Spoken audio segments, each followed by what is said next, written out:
It's a good day, ladies and gentlemen, and welcome to the Pentecostal Assemblies of Zimbabwe 2021 Virtual International Conference. Our theme for this year is Changing the World Through Service and Sacrifice. My name is Tando Moyo, and I will be your host for this conference. On behalf of the presiding bishop, Andrew Parita, and I, we thank you for joining us for this time in the Lord. Please join us in a time of praise and worship as we prepare to hear from God. Hallelujah. Praise the Lord.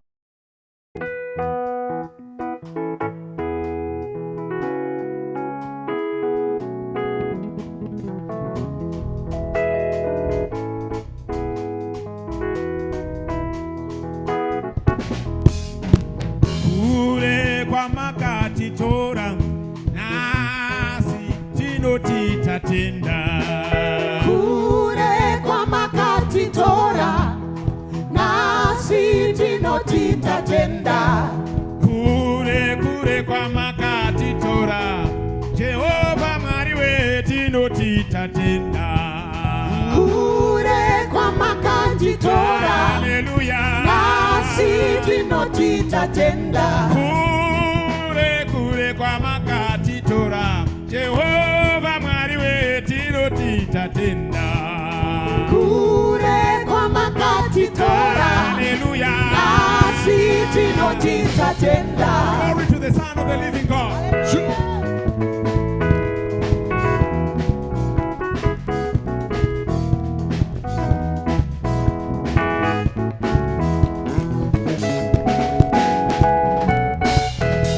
Shanga zvakaoma kwa makati tora Jehova Mwari wetu tinoti tatenda.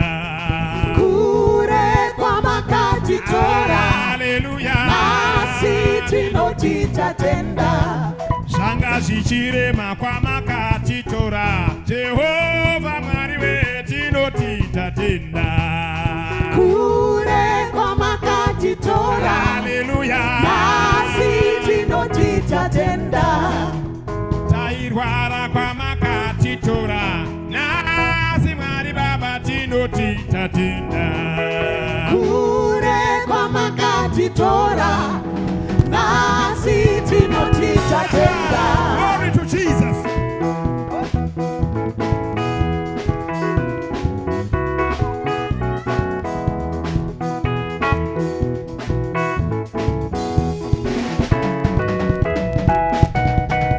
Tinoti tatenda. Tinoti tatenda. Jehovah tinoti tatenda. Tinoti tatenda. Tinoti tatenda. Tinoti tatenda. Tinoti tatenda. Tinoti tatenda. Tinoti tatenda. Tinoti tatenda. Tinoti tatenda. Tinoti tatenda. Tinoti tatenda. Tinoti tatenda. Tinoti tatenda. Tinoti tatenda. Tinoti tatenda. Tinoti tatenda. Tinoti tatenda. Tinoti tatenda. Baba tatenda. Tinoti tatenda. Kuna Jesus. Hallelujah.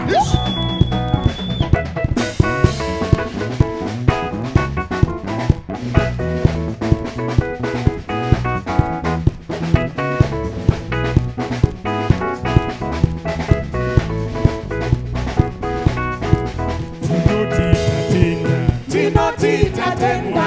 Tinoti tatenda. Tinoti tatenda. Tinoti tatenda. Tinoti tatenda. Tinoti tatenda. Tinoti tatenda. Tinoti tatenda. Tinoti tatenda. Tinoti tatenda. Tinoti tatenda. Tinoti tatenda. Tinoti tatenda. Tinoti tatenda. Tinoti tatenda. Hallelujah. Blessed be the name of the Lord. Hallelujah. Glory to Jesus. Sibabaza wena Thixo situphakeme Jehova. Sibabaza wena Thixo situphakeme Jehova. Uphakeme.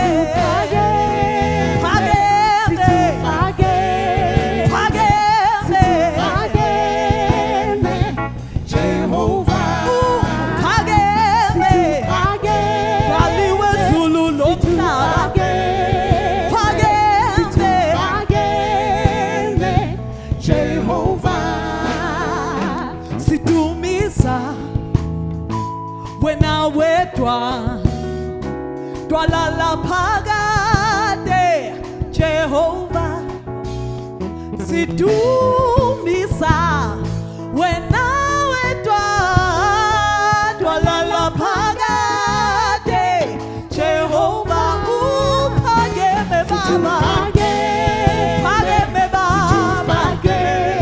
phakeme baba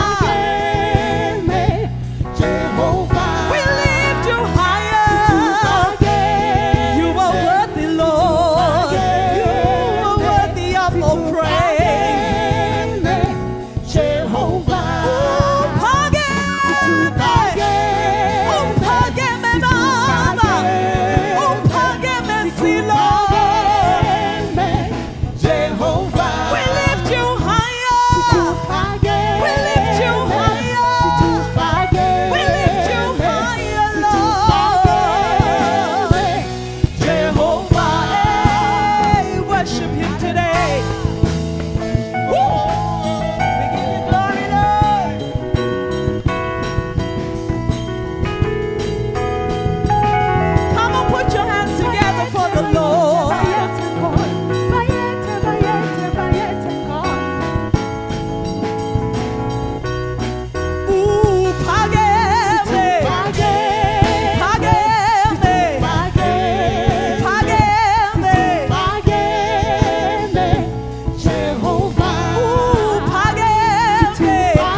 Mari Baba, Muri Jehovah, Muri Ponesi Wenu,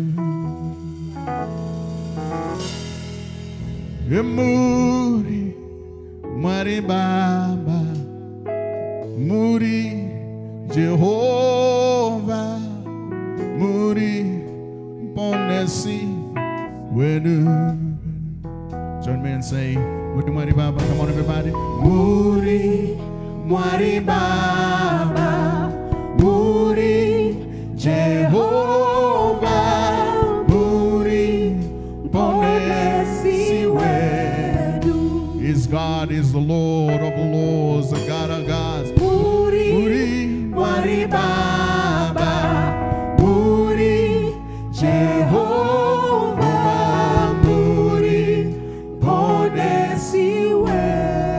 Come on, sing your voice one more time. Say Muri Mwari Baba. Everybody in the house, come on, say Muri Mwari Baba, Muri Jehovah, Muri Ponesi Wedu. You are God over all. Come on, Muri Mwari Baba, Jehovah, Muri Jehovah.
uBishop CJ Dube ngubaba ebandleni lethu le-PAOZ ngomunye wabakhokheli bakuqala ekumiseni leli bandla.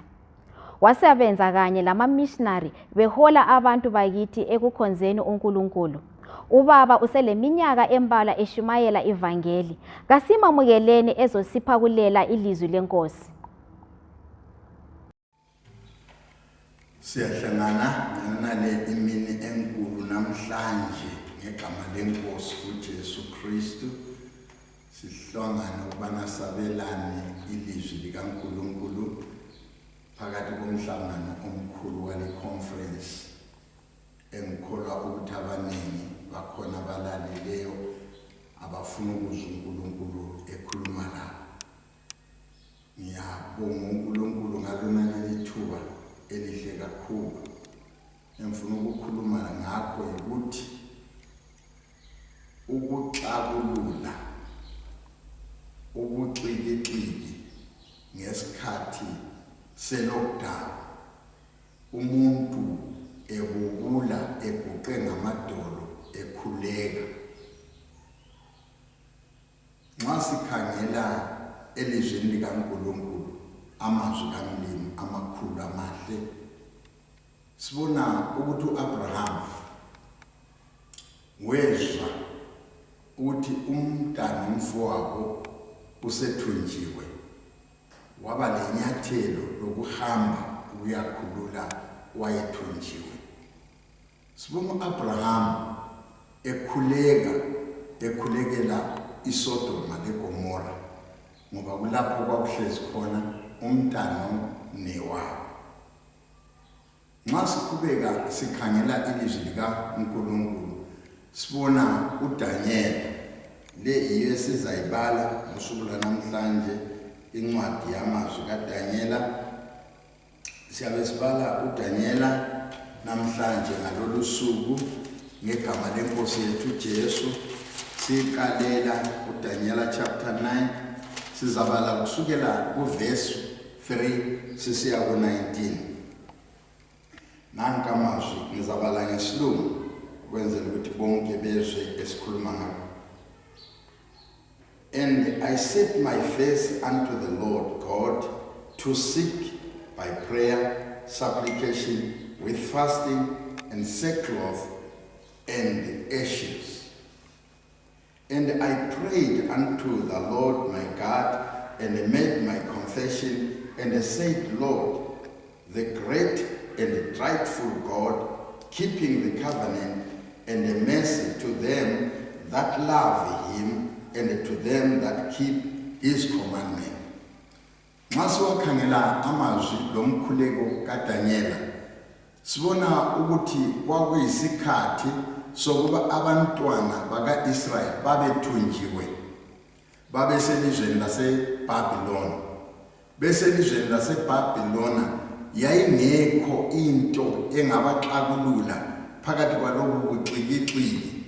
uDaniela wasezimisela ukuthi ngifuna ukudinga ubuso bukaNkulunkulu ukubana ngizwe ukuthi umlimi uthini ngalesi simo esiphakathi kwaso, ngoba lokho kunzima ngakho ongasixakulula kukho. Wasekhuleka kuNkulunkulu, ekhuleka kumlimi, enxusela isizwe sakwa-Israyeli phezu kobunzima, phezu kwenkinga, phezu kokuhlupheka, phezu kwakho konke okwasekuthe kwafika phakathi kwempilo yabantwana baka-Israyeli. Nxa sisithi isikhathi esikuso lesi yisikhathi sokuthi abantu babe ngabantu abawa ngamadolo phambi kobuso benkosi bafuna ubuso bukamlimi, ngoba ilizwe lonke, umhlaba wonke jikelele, lelizwe leZimbabwe liyamfuna uNkulunkulu, lifuna obaba, lifuna omama onhliziyo ziyakudabuka ngobunzima obukhona, ngoba kakukho esikwazi ukuthi kambe la kusasa liyasiphathelana. Akula muntu ongaba le program ayaziyo ukuthi yaphumelela. Uqeda ukumisa izinto zakho usithi okwami sekwanele, kulapho ozwa kuthiwa sekule lockdown futhi. Akusavunyelwa ukuthi uphume. I-lockdown yakhona ibuhlungu bazalwane, ibuhlungu hlobo zami, ngoba nxa kuthiwa lockdown kuyabe kulokhiwe ukuthi kawufanelanga uye emsebenzini, akufanelanga uyothengisa, umele uhlale endlini ungadli lutho, ungenalutho. Kunzima, kufuna ibandla likaNkulunkulu liphakame lime ngezinyawo, limfuna uJehova, bakhuleke. uNehemaya hlobo ezithandekayo wayeselizweni laseShushani, enguye opha inkosi iwayini. Ngolunye usuku kwafika izethekeli ezazivela eJerusalema. Uthe sezibonile wabuza, wathi madoda kunjani khonale elivela khona? Amadoda amphendula athi hayi, akukuhle, indonga zitshiswe ngomlilo, amathuna abobaba abhidlikile, akulanto emiyo, into zonke zonakele. uNehemaya wawezwa amazwi ahlaba inhliziyo. Bazalwane, zihlobo zami, bangani, friends, asikhangeleni ubunzima obuselizweni, khangelani ukuhlupheka okukhona. Akulanto ehlelekayo, izinto zonke azimanga ngendlela. iJerusalema lalitshisiwe, umduli wawudiliziwe, okutshengisela ukuthi kwakungasela security. Abantu lamasela lezigebenga babengena mathanda, kwakungekho umuntu osendaweni eqondileyo ngenxa yokuma komumo.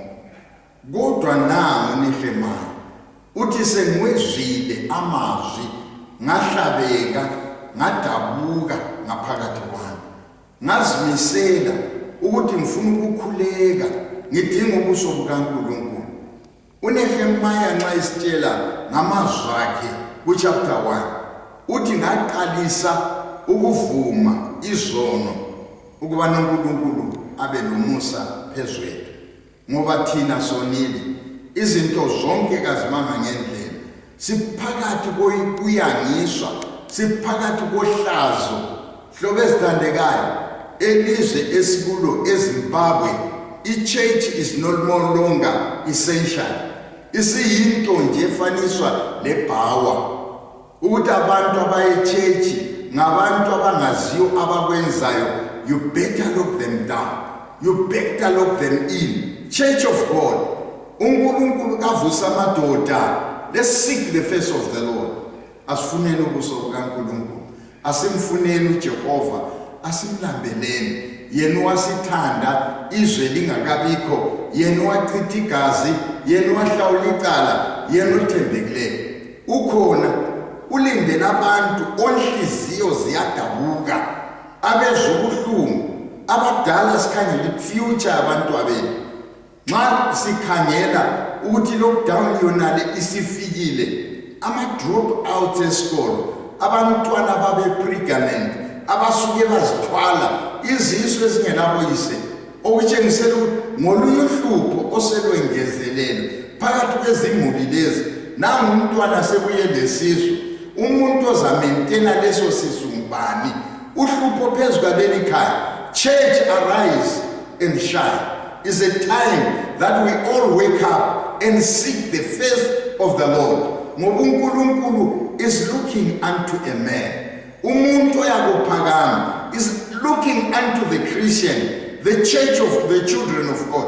Abayaqalisa ukufuna ubuso bukaNkulunkulu, abazamlambela, abazamomela, abamkholwayo ukuthi bangabuya kuye bekhala, bangabuye kwebezinikela, bengadli lutho, begada ngamadolo, bemeqinisweni, bedabuke enhliziyweni yabo, kubuhlungu ngaphakathi, kungelanto emi ngendlela, izinto zonke zibuhlungu phakathi kwempilo yabo. Babe sebesondela kuNkulunkulu, obaba labomama, izintombi lamajaha. Siyakubona phela, siyakubona kuNehemaya, siyakubona uNehemaya uthe sezilile ukudla, wavuma izono, wazinikela, wamfuna uNkulunkulu, kuthi ngelinye ilanga ebuyela emsebenzini. Uyabona uNkulunkulu khona, ngakho katshana labantu abasondela kuye ngenhliziyo yonke. Yikho ngilikhuthaza ibandla lanamhlanje.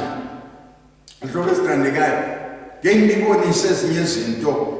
Ibandla lanamhlanje kalikhonza uNkulunkulu ngokwentando kaNkulunkulu. Kungathi kulezitayela esikhona. Kahle ke ngizithinte lezi zitayela. Kuthiwa kulelanga lomthandazo. Ngalelo langa lomthandazo kuthiwa kulamaphoyinti.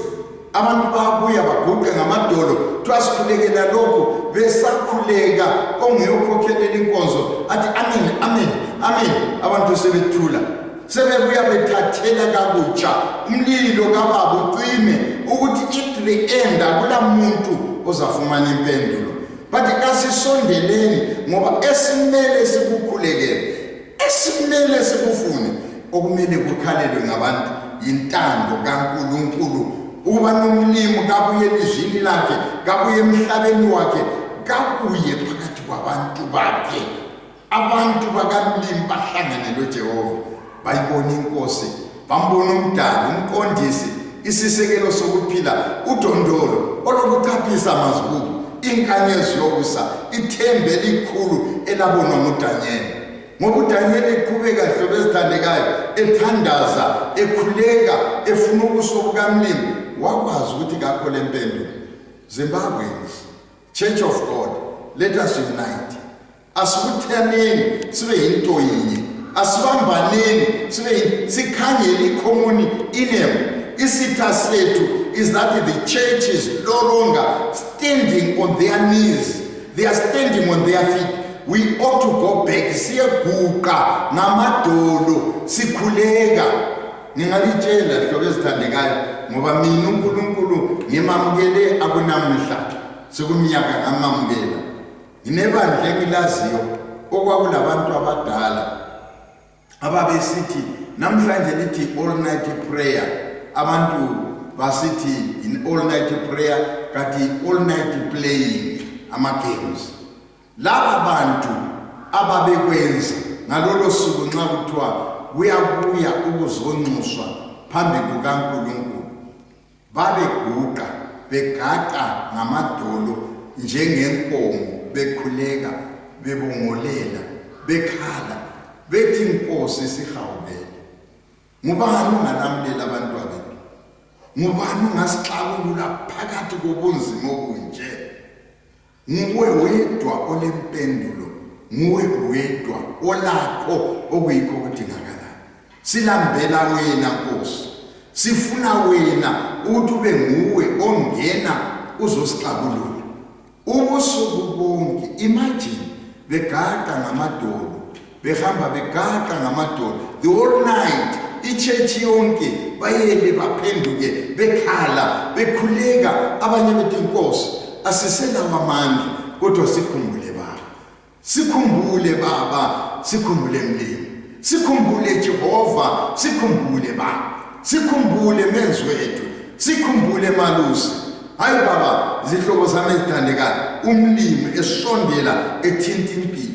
Ngibonile ihlobo ezithandekayo ekukholweni kwami, ekuhambeni kwami, ekumkhonzeni kwami uNkulunkulu, ephilisa abantu, evula amehlo eziphofu, ephakamisa izigoga zisukume zihambe.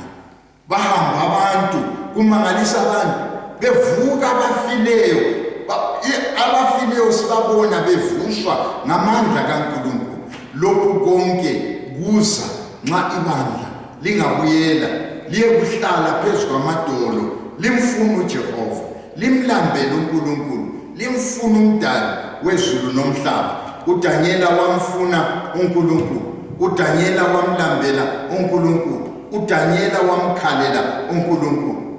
Nxa uDaniela elokhu eqhubeka esiya phambili ekhuleka, uthi ngolunye usuku ngathi ngihamba ngisemfuleni omkhulu, umfula omkhulu.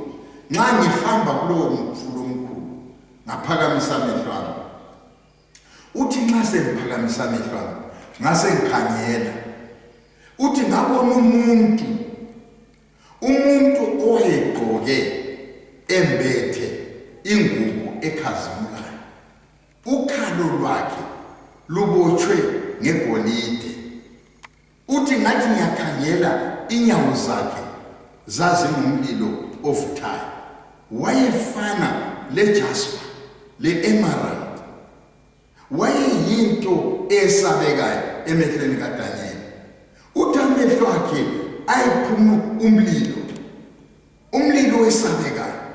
Uthi mina Daniel ngawela phansi, waphela amandla, amathambo axega, wawela phansi uDaniela, walala ngomlomo phansi uDaniela, esebona inkazimulo ngemva kokuba uDaniela wayesethethe ithuba elikhulu elokuthi asondele azile ukudla.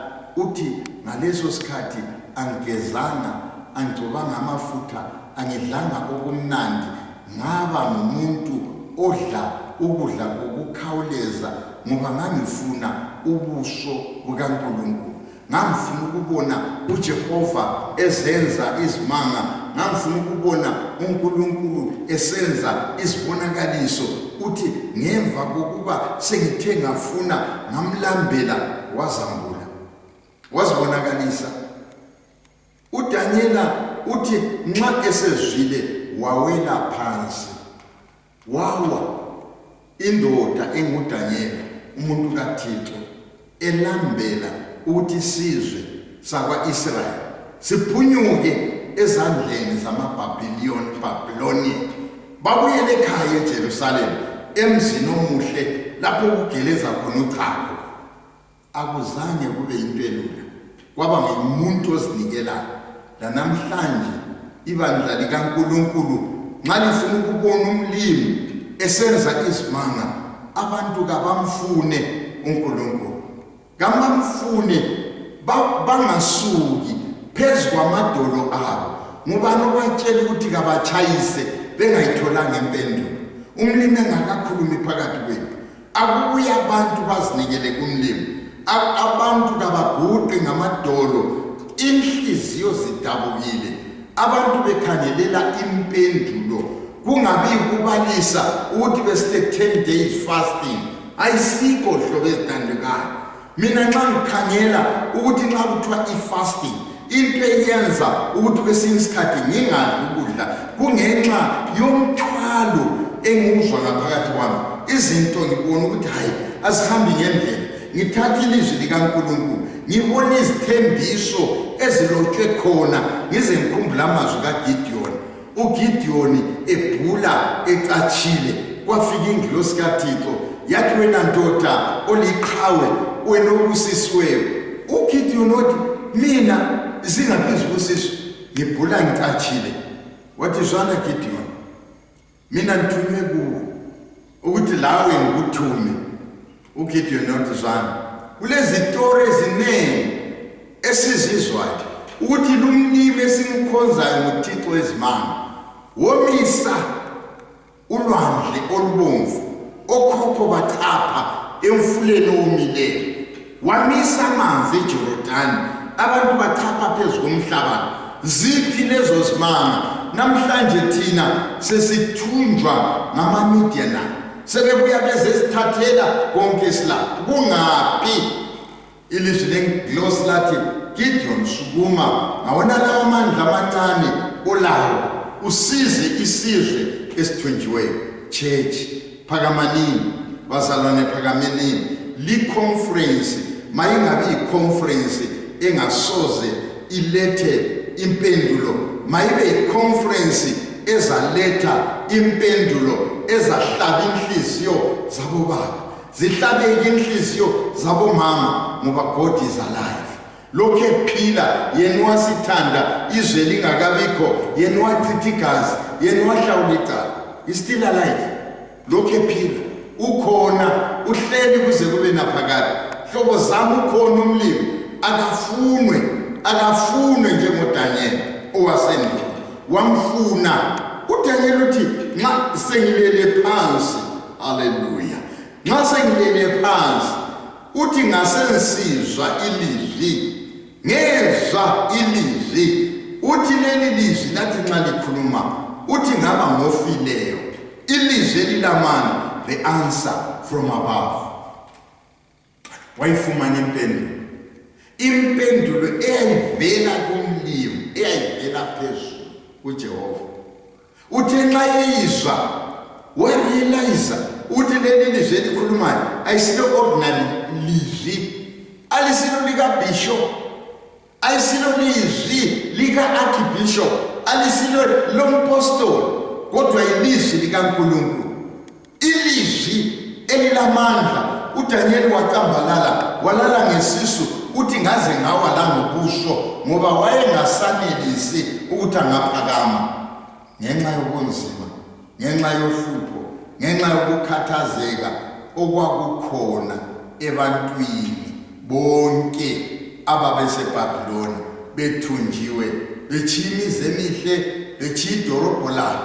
bechithempele likamlimi lapha bekhonza khona uJehova namhlanje hlobo ezithandekayo ngiyalitshela abantwana benkosi abafundisi beyakumegedini ukuthi wonke obuyayo abe lencwadi yokuthi uhlatshiwe ongahlatshanga kaphuma hambe zwana mhlobo othandekayo yena lo muntu uyabethunywa ngumlimi ngalona lolo suku umlimi efuna ukubona ukuthi wena uyamethemba na uyamethemba yena uNkulunkulu abuye lethu umuntu olohlupho abesefika ebandleni wena ubusumtshela ukuthi kawulalungelo ngoba kawulakhadi awuhlatshwanga ijekiseni awufuneki ezulwini kufuneka abahlatshiwe church arise isituation ngizi ayifuni ukuthi abantu badlale isikhathi sokuthi arise church and stand up and seek the face of the Lord.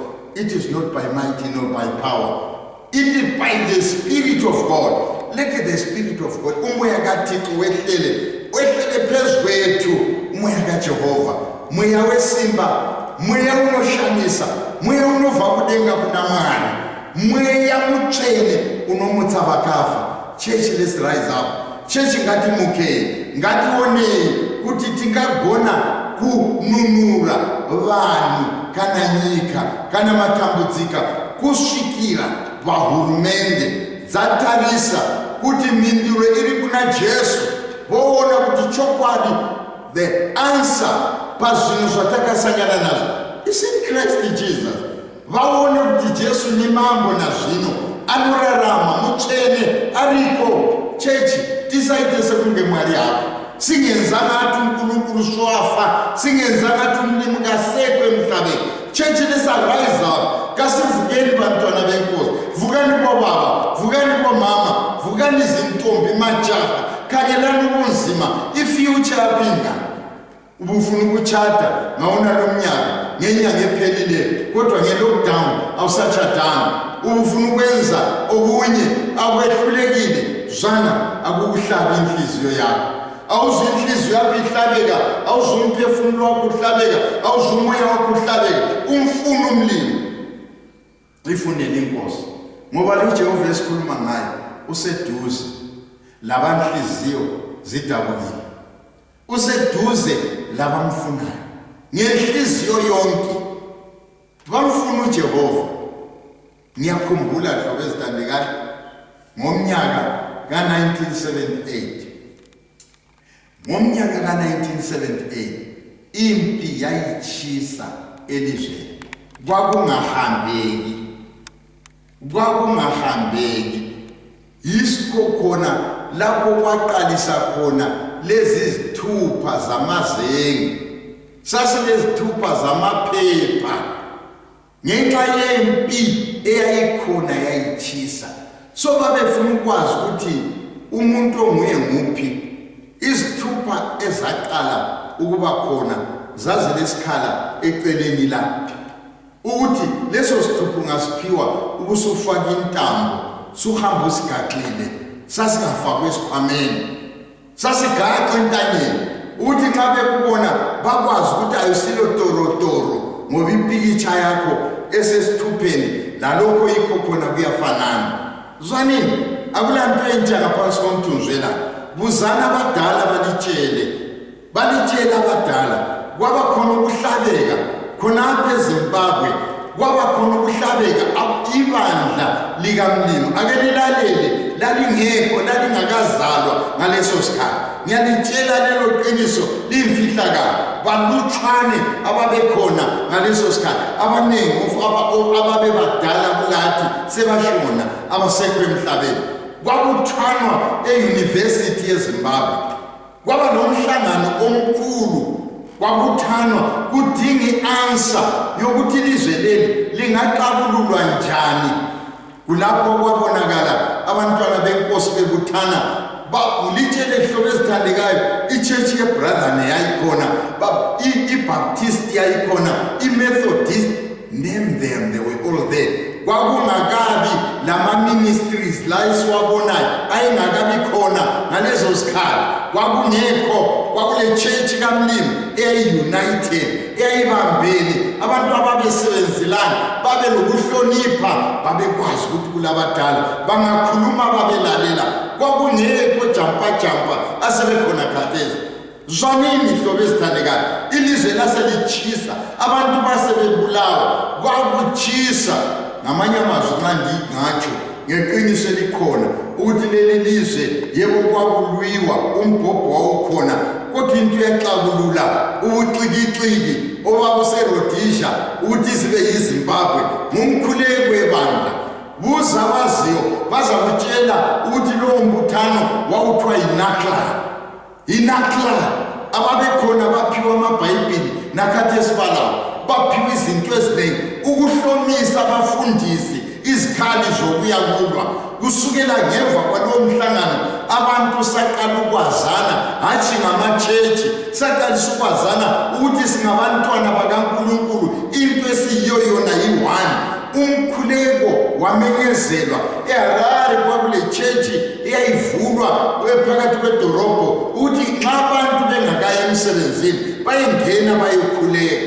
Ngiyakutshela nxa ungekho kuza, nxa ungalawo ungakuchasisela, ngidinga ukuye ngikutshele ngilakho konke okugcweleyo engikwazi ukuthi ichechi kaMlimi ingaba ndawonye, bangamanyana, babe yinto yinye, baqala ukufuna ubuso bukaNkulunkulu njengokutsho kwelizwi likaNkulunkulu. Nxa ikhuluma kuChronicles uthi nxa abantwana bami emhlabeni, abantu ababizwa ngebizo lami, nxa bona ngokwabo, nxa sebengidelile ngabathengisa, bona babe sebehlabeka enhlizweni yabo, babe sebebona ukuthi abakwenzayo ayisikho, kuthiwa babe sebebuya kimi, babuye kimi naNkulunkulu, babuye kimi mina, bangene endlini kaMlimi, kuthi ukuthi abakhuleke akuchongo ukuthi babe lemhlangano akuchongo ukuthi kababizane babone ukuthi how can we answer, because they realize ukuthi answer must come from above. Impendulo imele ivele ezulwini, impendulo imele ivele kuBaba uNkulunkulu, impendulo imele ivele kuJehova. Church, hlobo ezithandekayo, nxa ufuna ukwazi kwakulenye indoda okwakuthiwa nguTrobish. Leyo ndoda okuthiwa nguTrobish yayikhuluma ngemarriage, yayikhuluma ngomtshado, uthi umtshado uyinto enjani. Banengi ababekhona ngaleso sikhathi. Ababenye babevelela e-East Africa, mbona ngathi kuthiwa ngoToguyombo, babuya babekhona, oKristi bani babekhona, ihlobo eziningi ezikaThixo zazikhona. Abantwana benkosi saqalisa ukuvuka ngo-4 o'clock to pray. Ngengitshele ngo-1979 sezwa kuthiwa kule Lancaster labana abantu ade bengakhulumisani, they are now coming together. It was through prayer. Ukungazi kubuleli lizwe, ukungazi kubuleli lizwe, ngiyalitshela hlobo ezithandekayo, ngalona leli thuba engikhuluma ngani lani, ngikhuluma ngento engiyaziyo ukuthi practical. Ngiyakwazi ukuthi ngeqiniso nxa singahlabeka sonke sizwe ukukhala, akulanto enhle lapha elizweni, akukho lokukodwa, akukho. Mhlobo wami, asibuyeleni emadolweni, asibuyeleni ngaphansi kwezinyawo zikaBaba uNkulunkulu, asimfuneni uJehova, asimlambeleni ngoba ukhona, ulungile, uthembekile, uyabezwa bonke abasondela kuye bekhala njengoDanyela. uDanyela ngemva kwalokho uthi ngaphakama ngasensizwa ilizwi elavela kumlindi laselintshela ukuthi Danyela, izinto ezikuhluphayo hayi zizasala zisenzakala wena ungasekho, wena usuphumule, kodwa yekela ngikutshengise ukuthi kuyini okuyasala kusenzakala. Waqalisa ukubalela ukuthi kuzakuba lokho, kube khona lokho, kube khona lokho. Ichechi kaMlindi ayibuyele encwadini kaDanyela, bayiqalisa ukubuza ukuthi uDanyela uyabecazulula ukuthi kuzakuba lamaviki athile abekhomba isikhathi esingakanani, kuyakuba leviki elilodwa okuyabe kukhangele lokho, kube leviki elithile eliyabe lisebenza lokho. Hambani licazulule, ahambani church, bafundisi hambani lihlala phansi licazulule, likwazi ukuthi ikhiye engaqeda uhlupho lolu olukhona elizweni. Ikhiye ikhona, ikhiye ukukhuleka, ikhiye ukubuyela kuNkulunkulu, ikhiye ukuzehlisa. Uyabona ukukhuleka akulamuntu ongaphonga ukukhala ukuthi limbona nginje lingikhangela nxa lingibona ubona ukhalela mbona hayi ngizwe kusithi ngikhala. Akula muntu okhala, ungabona ngikhala kule nto engizwileyo. Into liyangena endlebeni yayahlaba inhliziyo yahlabeka, yasidunga ingaphakathi kwami. Ngase ngiqalisa ukubona ukuthi lokhu kungaphezulu kwamandla sengikhala. Ichechi kayihlabeke ngokuma kwezinto. Into enkulu efanele ukuthi inanzelelwe ukuthi ichechi, uhulumende okhona loba uhulumende abakhona emhlabeni bayibone ingela kuqakatheka, bayibone ingela mpendulo. Angifuni ukwala, ngifuna ukuvuma ukuthi lakhathesi kunjalo. Ichechi kaMlimu ayisela vali, ichechi kaNkulunkulu ngezinye izikhathi ngithi mina kayikho, kusele imbuthano yabantu, selama club abantu angeke abale answer ngokuma kwezinto, ngoba ababusi bomhlaba abayizolo babesundela bebuza. uDanyela yena lo esikhuluma ngaye ngumuntu wayethunjiwe, wayelizweni laseBhabhiloni, engothunjiweyo, wayengasiye umuntu okhululekileyo, was a slave. Nxa kuthiwa isigqila, ihlobo ezithandekayo, isigqila ngumuntu ongela choice. kodwa ngenxa yokuthi Daniel was a man of prayer. Nxa ukhangela impilo kaDaniel usukele ekuqaleni, nxa ubala chapter 1 iverse lika 80 kuthi uDaniel determined in his heart that he will not defile himself by eating the food that is coming from the king. Where command evele enkosini what ansoze ngcolisa impilo yakhe church kamlimi arise yazi ukuthi kukhona okungangcolisa ibandla lingcole lingabe lisaba la ability to stand before God ngoba la uNkulunkulu nxa selikhangela uyabe sekubona selinengela ngoba nxa siyakwehla sibe ngaphansi kwama challenges akhona elizweni akukristo uhulumende bashela impendulo le church layo ithi hayisimele sizwe ukuthi hayi uhulumende uthi i-church should lead yefanele ikhokhelela abantu i-church should be the light in the world i-church should be the answer i-church yefanele iyambule iqiniso likamlimi ibonisa abantu i-church kaNkulunkulu eyathengwa ngegazi likaJesu ayikhona amaklabhu okuraise izimali lokuthenga imoto ezinhle othiwa mina ngemoto enhle ngihlala emasabhabha indle engihlala kuyiyamangalisa ungomhlaba wena ayisizo sihambi wena ayisizo sigcina nxa uyisigila yazi ukuthi okomhlaba kuyasala emhlabeni kuyasala konke imali yakho yona le iyasala olakho konke kuyasala lapha emhlabeni uzakwenyuka wena nxa uphakama uyohamba uphethele uyafika uthini phambi kamlimi wena ungumfundisi omegedini abantu bebuya balambela umlimi kabahlatshwanga ngoba i-conscience yabo iyabatshela ukuthi hayi lokhu makungenziwa umzimba wami lithempele likamlimi yi-conviction yakhe wena ususithi uhulumende uthe ungabongena e-church phuma ngoba ngeyomhlaba nxa athi ngeka-church engakaJesu ubuzahlebeka wena ubuzadubeka ngaphakathi kwempilo yakho ubuzadinga impendulo ukuthi na usesikudelima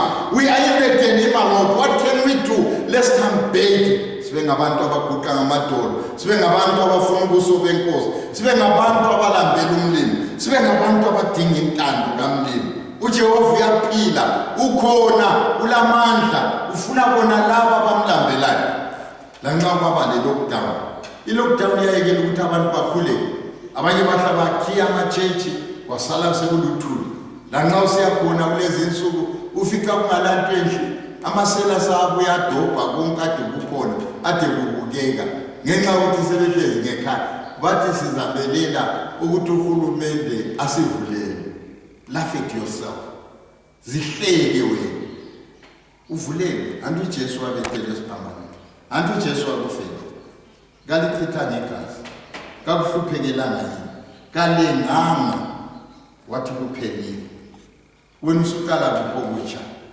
hlabeka mzana hlabeka hlobo sami nxa ekhona ngilalela nxa ezwa lolulimi lalela utsho umoya kaNkulunkulu lalela okuvela kubaba uNkulunkulu lalela lamazwi avela kuye owasithanda izwe lingakami lalela uJehova uThixo wakho lalela uNkulunkulu wakho lalela amazwi akhe lalela ukuthi uthini into engiyibonileyo phakathi kwalolu hambo olokukhonza uNkulunkulu iminyaka yona le ngamashumi athile ngilokho engikhonza uNkulunkulu ngikhangela lapha evela khona ngikhangela leyo mfundiso thina esayifumana ngasasifumana imfundiso yokuthi umuntu kumele alazi iBhayibheli sasilimemorize iBhayibheli sasiwabala amazwi enkosi sasizindisisa ngawo emini lobusuku njengamazwi abhalwe encwadini kaJoshua ichapter lika 1 iverse lika 8 ithi lo ncwadi yomthetho kaNkulunkulu ma ingaphumi emlonyeni wakho zindisise ngayo izikhathi zonke emini lebusuku ungaphambukeli to your right ungaphambukeli to your left kodwa zindlisise ngakho konke okulotshwe encwadini kaNkulunkulu. Kuthiwa konke uyakwenza manje kuzaphumelela ngoba uzindlisisa ngamazwi akupha i-instruction yokuthi umele uphile njani, umele uhambe njani, umele wenze njani izinto ukuze impilo yakho ibe lama-results ozakwamukela, ube lempendulo ozayifumana phakathi kwempilo yakho, ube le-answer phezu kwempilo yakho, kube khona into evela kumlimi evela kuJehova, evela kuJehova uThixo wakho, evela kuBaba uNkulunkulu, evela kumdali wezulu nomhlaba. Zwana hlobo sami, amazwi akhona elizwini likaNkulunkulu maningi kakhulu. Abantu sebekulewe one social media, ukuthanda ukubala WhatsApp, ukungena khona ngale bekhangela okukhulunywa ngabanye abantu, abanye bacupha amanga bathola khonapho bathi ukukhuluma kukaNkulunkulu.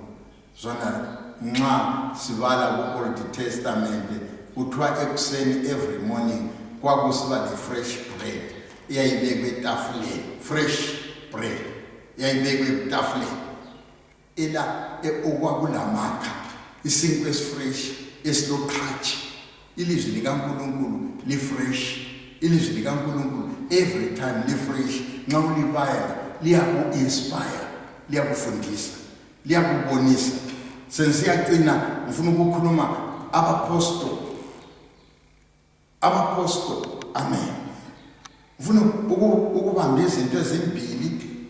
Ngifuna lapho Petro ebotshiwe esentolongweni, lapho Herod efuna ukumbulala ngemva kwePascha, abaJuda bengasela into ebaphazamisayo ukuthi ayisesifuna ngabulawe simboni, indaba efuna ukulandela uJesu.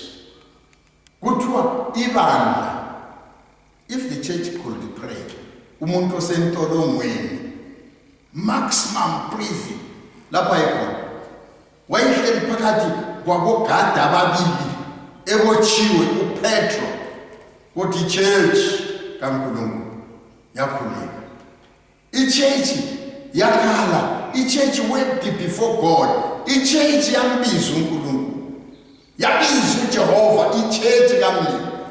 uNkulunkulu wenza isimanga, wathumela ingilosi from heaven, yabuya ingilosi, amadoda kule security, hatshi yokudladla, tight security, ukuthi le mpukane yayingakwanisi ukungena ngoba yayitight, ngoba uHerod wayefuna ukuthokozisa abaJuda ukuze bamfeve as a good king. Zona mhlobo wami othandekayo, ibandla lakhala, bakhuleka at night. uNkulunkulu wezwa ukukhala, wezwa umsindo wabakhalayo, wezwa ukukhala, bakhuleka, bamdumisa, bambabaza. Umlimi wayithumela ingilosi, yasuka ezulwini yabuya, yehla ingilosi kaNkulunkulu, yehla ingilosi yabuya, ithunyiwe nguJehova, yafika yangena, yamfica uPetro esejumekile la. Wayevele esekwazi ukuthi this is the end of my life. Wayekwazi ukuthi sengifike ekugcineni. If the church could pray, we can also pray. If we could call upon God, this is the time. Church, arise. Arise and pray. Arise and shine. Show the world that the church is still alive. Is still alive. This conference, let it be the conference that will revive the church and bring it back to its standard. Movie church is not just a club. Asiyonto yokuzibonakalisa, yinto abantu abakwaziyo ukuthi kulapho kusilwa khona, kulapho kukhululwa khona, okukhitshwa amademoni. Church of Jesus, ngabe liyambona, ngabe we go down now and pray. Ngabe khathesi we all come down and pray and call upon God. Ngoba uPetro wathelibele wabona ingilosi yamthinta, izandla zazibotshiwe, lenyawo zazibotshiwe.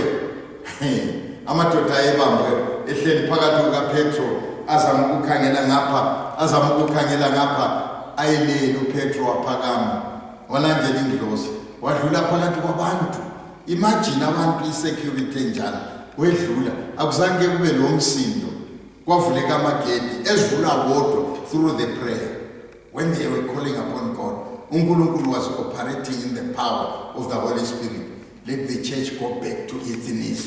Singagijimela ukuthi we want to preach. Let's go and hear from him. Last logo thing. Ngifuna ukukhuluma nge-illustration ekaSaul waseTarso esesiya eDamascus. UDamascus ezondile uSaul egcwele ulaka efuna ukuyababhidliza efuna ukuyabaqeda because the church was praying. Ngoba ichurch lalikhuleka ngepersecution yayikhona, ichurch was praying. They were calling upon the Lord of glory. Babebizwa uJehova uThixo, they were praying. Uthe xa sefika esengena eDamascus, the Lord Jesus met with Saul. Wahlangana noSaul oyigada imbongolo, wayigada idonki. Inkazimulo kaJehova, inkazimulo kaMlimi, inkazimulo kaJesu owavuka kwabafileyo yama uPauli, uSauli wabona inkazimulo, uyazi kuthiwa amehlo ahlaba lokuvaleka yawela phansi yathi puhlu yawa. Yawe indoda eliqhawe yawa yaphelelwa ngamandla. Yawa yawela phansi. Ungaba yini nxa suwile wena uliqhawe. Sibona abachana kuboxing angamthi bhathi kriti usuwile la nxa usuvuka usithi ngiyabuyela but ukuwa khona lokhuyana kulokunene kule defeat wanqotha uSaul. Wasesithi Saul ungihluphelani na? Wathi kanti wena ungubani? Othi ngiyakuhlupha. Wathi nguJesu waseNazaretha omhluphayo. Church asimzweni, let us see that glory. Ichurch kayikhuleke ungasukumi ungayibonanga inkazimulo, ungasukumi ungalizwanga ilizwi, ungasukumi ngoba uSaul wabona ukukhanya wasesizwa ilizwi. Lawe ububona ukukhanya kwenkosi ubusubona susizwa ilizwi, susiba instructed as a church from here. What must we do? Church, let us arise. Let us shine. Let us be what God wants us to be. Kungathi inkosi ngalenzela umusa ilibusise ngamazwi ngegama lenkosi yethu Jesu umsindisi kuze kube naphakade. Amen.